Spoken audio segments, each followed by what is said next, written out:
അവരേതെങ്കിലും ഒരു സർജറി നടത്തുന്ന സമയത്തും അവർ പിന്നെ സഡേഷൻ എടുക്കാറുണ്ടോ ഇല്ലയോ? ഉണ്ട്. എന്താ കാരണം? ശരിക്കും സമാധിയിൽ പോയിട്ടില്ല.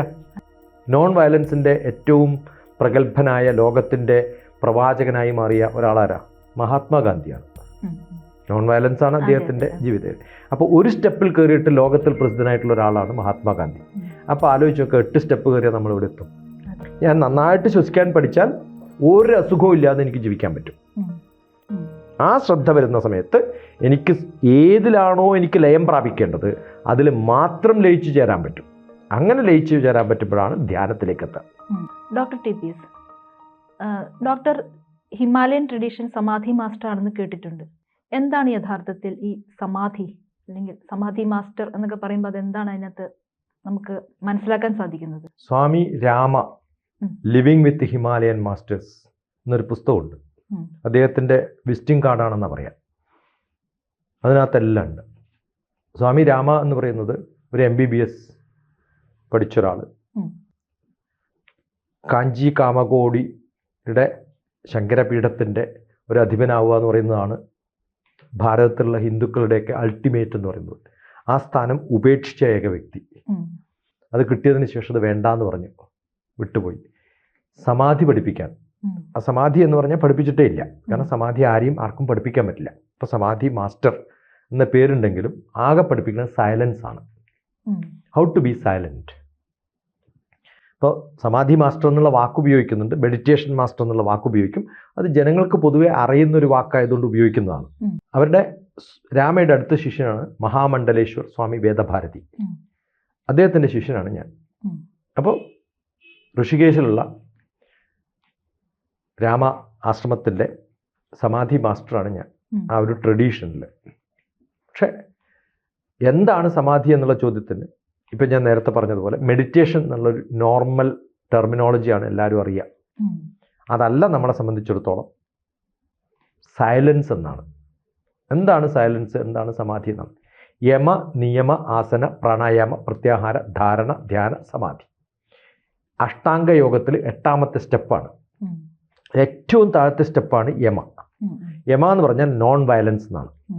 നോൺ വയലൻസിൻ്റെ ഏറ്റവും പ്രഗത്ഭനായ ലോകത്തിൻ്റെ പ്രവാചകനായി മാറിയ ഒരാളാരാ? മഹാത്മാഗാന്ധിയാണ്. നോൺ വയലൻസ് ആണ് അദ്ദേഹത്തിൻ്റെ ജീവിതം. അപ്പോൾ ഒരു സ്റ്റെപ്പിൽ കയറിയിട്ട് ലോകത്തിൽ പ്രസിദ്ധനായിട്ടുള്ള ഒരാളാണ് മഹാത്മാഗാന്ധി. അപ്പോൾ ആലോചിച്ച് നോക്കുക, 8 സ്റ്റെപ്പ് കയറിയാൽ നമ്മളിവിടെ എത്തും അല്ലേ? പിന്നെ വേണ്ടത് നിയമമാണ്. യമം എന്ന് പറഞ്ഞാൽ നോൺ വയലൻസ്. നോൺ വയലൻസ് എന്ന് പറഞ്ഞാൽ ആരോടും ദേഷ്യപ്പെടില്ല എന്നല്ല. ഞാൻ ദേഷ്യപ്പെടുമ്പോഴും എൻ്റെ ഹാർട്ട് ബീറ്റിൽ ചേഞ്ച് ഒന്നുമില്ല. ഞാൻ സമാധാനത്തോടു കൂടിയാണ് പറയുന്നത്. നമ്മളിപ്പോൾ ചിലർ പണിയെടുപ്പിക്കാൻ വേണ്ടിയിട്ട് വഴക്ക് പറയേണ്ടി വരും. ഒരു നാടകത്തിൽ നമ്മൾ ഒരാളോട് ദേഷ്യപ്പെടുന്ന ഒരു ഡയലോഗ് പറയുന്നു, അയാളുടെ ഉള്ളിൽ ദേഷ്യമുള്ളതുകൊണ്ടാണോ?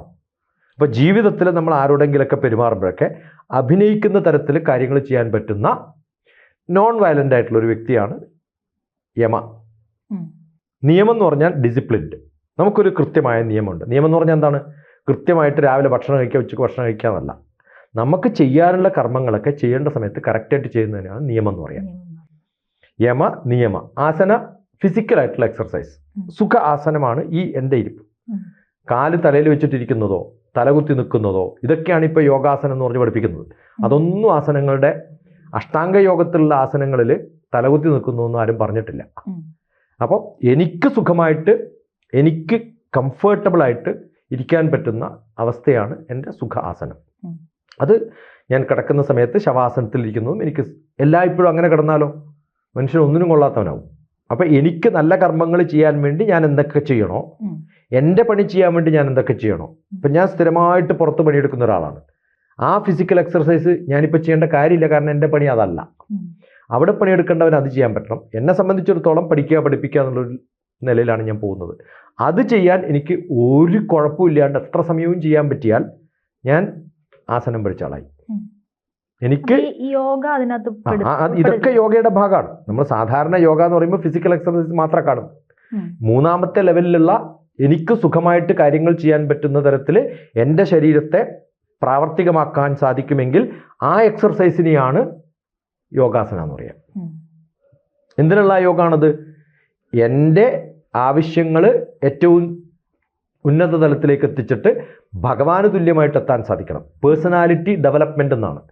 ഏതാ സുപ്രീം പേഴ്സണാലിറ്റി? ഭഗവാൻ. അപ്പോൾ ഭഗവാന് തുല്യമായിട്ട് എനിക്ക് എല്ലാ കാര്യങ്ങളും ചെയ്യാൻ പറ്റുകയാണെങ്കിൽ അത് കൃഷിയായാലും ക്ലാസ് ആയാലും പാട്ട് പാടുന്നതായാലും ആ അവസ്ഥയിൽ എനിക്ക് ഏതാണോ സുഖമായിട്ടുള്ള എൻ്റെ ശാരീരികമായ പൊസിഷൻ, ആ പൊസിഷനിൽ തന്നെ ഇരുത്തുന്നതാണ് യോഗാസനം. യമ നിയമ ആസന പ്രാണായാമം. അത്യാവശ്യമായിട്ട് വേണ്ടത് ശ്വാസക്രമമാണ്. പ്രാണായാമേന യുക്തേന സർവരോഗ സമാരഹ അയുക്താഭ്യാസ യോഗേന സർവരോഗ സമുദ്ഭവ. ഹഠയോഗ പ്രതിവിക്കാണ്. ഞാൻ നന്നായിട്ട് ശ്വസിക്കാൻ പഠിച്ചാൽ ഒരു അസുഖവും ഇല്ലാതെ എനിക്ക് ജീവിക്കാൻ പറ്റും. തെറ്റായിട്ട് ശ്വസിച്ചാൽ എല്ലാ അസുഖങ്ങളും വരികയും ചെയ്യും. പലരും പഠിപ്പിക്കുന്നുണ്ട് പല സ്ഥലത്തും, ഒരു മൂക്ക് മാത്രം അടിച്ചിട്ട് വലിക്കാൻ. ഇവിടെയൊക്കെ ഒരു മൂക്ക് മാത്രമായിട്ട് പിന്നെ കൊച്ചിയിലൊക്കെ വലിച്ചാലുണ്ടല്ലോ കംപ്ലീറ്റ് പൊല്യൂഷൻ ഉള്ളിൽ കയറും, ആൾക്ക് പിന്നെ എല്ലാ അസുഖവും വരും. അപ്പോൾ പ്രാണായാമം ഇന്ന സ്ഥലത്ത് ഇങ്ങനെയൊക്കെ ശ്വസിക്കാവൂ എന്നൊക്കെ ഒരു നിയമമുണ്ട്. എല്ലാം ശുദ്ധമായിട്ടുള്ള സ്ഥലത്ത് ഹിമാലയത്തിൽ ചെയ്തിരുന്ന ഒരു പ്രാക്ടീസ് ഞാൻ എവിടെ ചെയ്യരുത്? പൊല്യൂട്ടഡ് ആയിട്ടുള്ളൊരു സിറ്റിയിൽ ചെയ്യരുത്. ഇതൊക്കെ അറിഞ്ഞിട്ട് എൻ്റെ ശ്വാസത്തെ ഞാൻ ക്രമീകരിക്കുമ്പോഴാണ് പ്രാണായാമം. യാമം എന്ന് പറഞ്ഞാൽ ഡിസ്റ്റൻസ് ആണ്. പ്രാണത്തെ യാമം ചെയ്യുക, ഡിസ്റ്റൻസ്. അപ്പം നമ്പർ ഓഫ് ഫ്രീക്വൻസി കുറയും. അപ്പം നല്ലപോലെ ശ്വസിക്കാൻ പറ്റുമ്പോൾ എടുക്കുന്ന സമയത്ത് എനിക്ക് ഫില്ല് ചെയ്യുന്നത് ഒരു 3000 to 5000 ml ആണെങ്കിൽ, അപ്പോൾ എൻ്റെ ഫ്രീക്വൻസി ലെവൽ ഇൻ വിച്ച് ഞാൻ ശ്വസിക്കുന്നതിന് എനിക്ക് കൺട്രോൾ ചെയ്യാൻ പറ്റണം. അതിനാണ് യാമം എന്ന് പറയാം. അതിനെ ഡിസ്റ്റൻസ് ചെയ്യാൻ പറ്റണം. നമുക്ക് ടെൻഷൻ അടിക്കുമ്പോൾ എന്ത് ചെയ്യും? ബ്രീത്തിങ് കൂടും. When you have more curry, when you eat more, when you are in a hurry, when you are in a worry, your breathing rate will change എന്ന് പറയാം. ഇതെല്ലാം ഇല്ലാതെ നമുക്കൊരു സാത്വികമായിട്ടുള്ള ലെവലിൽ പോകണമെങ്കിൽ ആ ലെവലിൽ എത്തണം. അപ്പോൾ യമ നിയമ ആസന പ്രാണായാമ പ്രത്യാഹാരം. നമ്മുടെ ഏറ്റവും വലിയ കുഴപ്പം ശ്രദ്ധയില്ലായ്മയാണ്. ഒരു കാര്യത്തിലും ശ്രദ്ധയില്ല. എന്താ കാരണം? ഇന്ദ്രിയങ്ങൾ അവിടെ ഇവിടെയൊക്കെ അനാവശ്യമായിട്ടുള്ളതാണ് കേൾക്കുന്നത്, അനാവശ്യമായിട്ടുള്ളതാണ് കാണുന്നത്. ഞാൻ കണ്ടാലും പ്രോസസ്സ് ചെയ്യാതെ വിടാൻ പറ്റുന്ന ഒരു മാനസികാവസ്ഥ എനിക്കുണ്ടെന്ന് വിചാരിക്കാം. പല ശബ്ദങ്ങളും ഉണ്ടാവും. നമുക്കത് പറ്റുമോ എന്ന് ചോദിച്ചാൽ എല്ലാവർക്കും പറ്റും. ഇപ്പം നല്ല സിറ്റിയിൽ നമ്മൾ രണ്ടാൾ കൈപിടിച്ച് വർത്തമാനം പറഞ്ഞ് പോകുന്ന സമയത്ത് ഒരു മിനിറ്റ് സൈലൻ്റ് ആയിട്ട് നമ്മൾ സംസാരിക്കാതെ ശ്രദ്ധിച്ചാട്ടെ, എന്തൊക്കെ കോലാഹലങ്ങളുണ്ടാവും. എന്നാലും ഞാൻ സംസാരിക്കുന്നത് അവർക്കും കേൾക്കാം, അവർ സംസാരിക്കുന്നത് എനിക്കും കേൾക്കാം. അപ്പം ബാക്കിയുള്ളിടത്തൊക്കെ നമ്മൾ ഷട്ട് ചെയ്തിട്ട് ഒരാളെ മാത്രം ശ്രദ്ധിക്കാനുള്ള നമ്മളെ കഴിവ് നമുക്കുണ്ട്. വേണമെങ്കിൽ നമുക്ക് സാധിക്കും. അത് എല്ലാ ഇന്ദ്രിയങ്ങളിലും നമുക്ക് സാധിക്കുകയാണെങ്കിൽ നമ്മൾ എവിടെ എത്തി? പ്രാണായാമം കഴിഞ്ഞാൽ പ്രത്യാഹാരം. ആ പ്രത്യാഹാരത്തിലേക്ക് എത്തി. അങ്ങനെ പ്രത്യാഹാരത്തിൽ എത്തിക്കഴിഞ്ഞാൽ പിന്നെ എനിക്കെന്ത് പറ്റും? ശ്രദ്ധിക്കാൻ പറ്റും ഒരു കാര്യത്തിൽ. ആ ശ്രദ്ധ വരുന്ന സമയത്ത് എനിക്ക് ഏതിലാണോ എനിക്ക് ലയം പ്രാപിക്കേണ്ടത് അതിൽ മാത്രം ലയിച്ചു ചേരാൻ പറ്റും. അങ്ങനെ ലയിച്ചു ചേരാൻ പറ്റുമ്പോഴാണ് ധ്യാനത്തിലേക്ക് എത്താൻ. അപ്പൊ ധ്യാനത്തിന്റെ അടുത്ത സ്റ്റെപ്പാണ് സമാധി. ധാരണ. ധാരണ കഴിഞ്ഞു, ധ്യാനം കഴിഞ്ഞു. ധാരണ എന്ന് പറഞ്ഞാൽ ഫോക്കസ്. ഞാൻ എൻ്റെ അടുത്തിരിക്കുന്ന ആൾ സംസാരിക്കുന്നത് മാത്രം ഞാൻ കേൾക്കുന്നു, അത് ധാരണ. ധ്യാനം എന്ന് പറയുന്നത് അത് പൂർണ്ണമായിട്ടും ശ്രദ്ധിക്കുന്നു, അതിൻ്റെ കണ്ടന്റ് ഫുൾ മനസ്സിലാക്കിയിട്ട് ഞാൻ ചെയ്യുന്നതിനെയാണ് ധ്യാനം എന്ന് പറയാം. ആ ധ്യാനം കഴിഞ്ഞ് എൻ്റെ പഠനം എൻ്റെ ധ്യാനമായിരുന്നു എന്ന് പറഞ്ഞാൽ എന്താ അർത്ഥം? മറ്റൊന്നിലും ഫോക്കസ് ചെയ്യാത്ത കാര്യം മാത്രം ഞാൻ ശ്രദ്ധിക്കുന്നു. അത് കഴിഞ്ഞിട്ടുള്ള അടുത്ത സ്റ്റെപ്പാണ് സമാധി. ആ സമാധിയിൽ എന്താവും? ഞാൻ എല്ലാം കൃത്യമായിട്ട് പഠിച്ചു, എൻ്റെ ഇന്ദ്രിയങ്ങളൊക്കെ എൻ്റെ കൺട്രോളിലാണ്, ഫിസിക്കലി സ്ട്രോങ് ആണ്, പ്രാണായാമം പഠിച്ചതുകൊണ്ട് എനിക്ക് ഒരു അസുഖമില്ല, നല്ല സൈലൻ്റ് ആയിട്ടുള്ള മനസ്സാണ്, വയലൻ്റ് ആവുന്നേ ഇല്ല, യമം. എൻ്റെ ഫിസിക്കൽ പ്രോബ്ലംസ് ഒന്നും എനിക്കില്ല. അപ്പോൾ physically fit, emotionally fit, intellectually sharp, socially active. ഇതൊക്കെ ചെയ്യുന്ന സമയത്ത് എനിക്ക് എത്താൻ പറ്റുന്ന ഒരു സ്ഥിതിയാണ് സ്പിരിച്വാലിറ്റി. ആ സ്പിരിച്വാലിറ്റിയിൽ എത്തുമ്പോഴത്തേക്കും ഓട്ടോമാറ്റിക്കലി ഞാൻ എത്തിപ്പെടുന്നൊരു സ്ഥലമാണ് സമാധി. എന്താ അതിനർത്ഥം? അമ്മ ദോശ ഇടുന്ന സമയത്ത് റൗണ്ടാക്കിയിട്ട് പരത്താൻ ആരും പറഞ്ഞു കൊടുക്കണ്ട, അറിയാതെയാവും.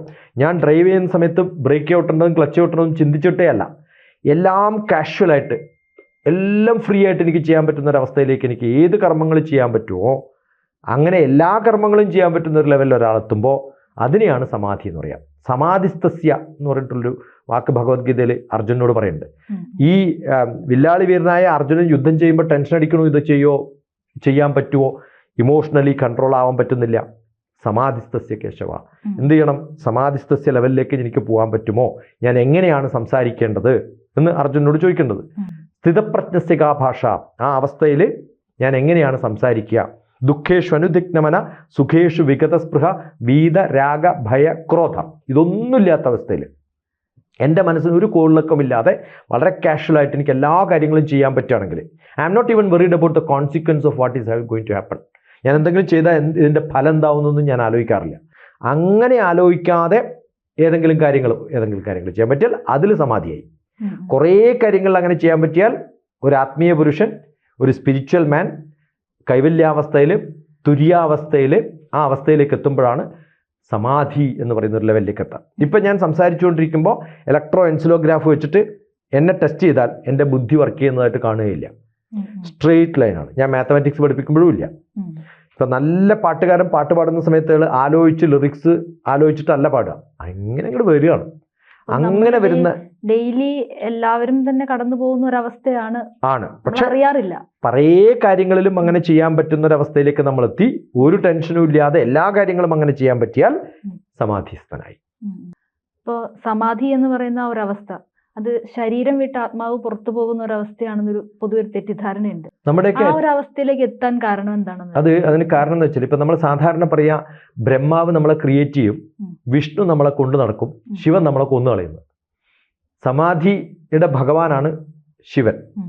സമാധി എന്ന് പറയുന്നത് മരണമാണ് എന്നുള്ള ബന്ധം. ശരിക്കും പറഞ്ഞാൽ ബുദ്ധി വർക്ക് ചെയ്യാത്തൊരവസ്ഥ മരണമായിട്ട് നമ്മൾ പറയാറുണ്ട്. ഞാനിപ്പോൾ പറഞ്ഞില്ലേ, ബുദ്ധി വർക്ക് ചെയ്യാണ്ടാണ് ഞാൻ പല കാര്യങ്ങളും ചെയ്യുന്നത്. എനിക്ക് ബുദ്ധി വർക്ക് ചെയ്യുന്നില്ല, എൻ്റെ ഹൃദയത്തിൻ്റെ ഇടുപ്പിൽ ഒരു മാറ്റവുമില്ല, എനിക്ക് ടെൻഷൻ കൂടുകയോ കുറയോ ചെയ്യുന്നില്ല, വളരെ കാഷ്വലായിട്ട് ചെയ്യുന്ന ഒരു അവസ്ഥ എന്ന് പറയുന്നത് പലർക്കും ഏതവസ്ഥയിലാണ് ഉണ്ടാവുക? ചത്ത അവസ്ഥയിലാന്ന് പറയുകയാണ് അല്ലേ? ആ അവസ്ഥയിൽ എനിക്ക് വിശപ്പറിയില്ല. സാധാരണഗതിയിൽ നമ്മൾ പറയാറുണ്ട് ഏത് മനുഷ്യനും വിശക്കുമല്ലോ അല്ലേ? അങ്ങനെ വിശക്കാതിരിക്കുന്നൊരവസ്ഥ ഉണ്ടെങ്കിലോ ആ അവസ്ഥയും സമാധി അവസ്ഥയാണ്. അപ്പം മിക്കവാറും സെല്ലുകൾക്കൊന്നും വർക്ക് കൊടുക്കാതെ കോൺഷ്യസ്നെസ് മാത്രം വർക്ക് ചെയ്യും. അത് ഉറക്കത്തിൽ നടക്കുന്ന സാധാരണഗതിയിലുള്ള ഡൈജഷൻ പോലും ഉറക്കത്തിൽ നടക്കും. നമ്മൾ 8 മണിക്കൂർ കിടന്നുറങ്ങി രാവിലെ എഴുന്നേൽക്കുമ്പോഴത്തേക്കും നമുക്ക് ഡൈജസ്റ്റ് ചെയ്തിട്ടുണ്ടാകും വിശക്കും. സമാധിയിലിരിക്കുന്ന ഒരാൾക്ക് വിശപ്പ് പോലും ഉണ്ടാവില്ല എന്ന് പറയാൻ കാരണം എന്താണ്? ഡൈജഷൻ പോലും സ്റ്റോപ്പ് ആവും.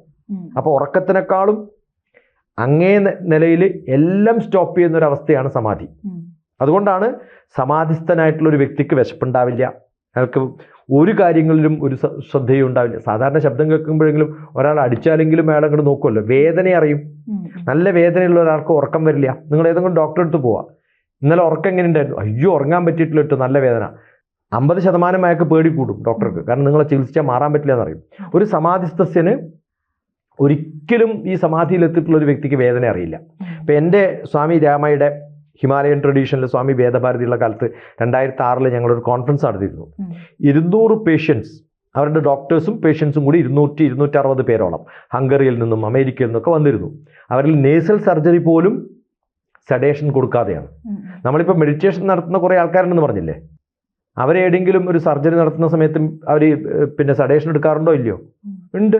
എന്താ കാരണം? ശരിക്കും സമാധിയിൽ പോയിട്ടില്ല. ഈ ബയോ ഫീഡ്ബാക്ക് എന്ന് പറയുന്നൊരു സങ്കല്പമുണ്ട്. നമ്മുടെ ശരീരത്തിൽ എവിടെയെങ്കിലുമൊക്കെ മുറിവുണ്ടായാൽ അത് നമ്മൾ ഉണക്കാൻ വേണ്ടിയിട്ട് സാധാരണ സ്റ്റിച്ച് ചെയ്യേണ്ട കാര്യമില്ല. നമ്മുടെ ഉള്ളിലുള്ള സെല്ലുകൾ അതിനെ സ്റ്റിച്ച് ചെയ്തോളും. അത് ചെയ്യണമെന്ന് പറഞ്ഞു കൊടുക്കുന്ന എൻ്റെ ഉള്ളിലൊരു സെല്ലുണ്ട്. ആ സെല്ലാണ് എനിക്ക് പെയിൻ ഉണ്ടാക്കുന്നത്. പെയിൻ ഇല്ലാതിരുന്നാൽ മുറിവുണങ്ങില്ല.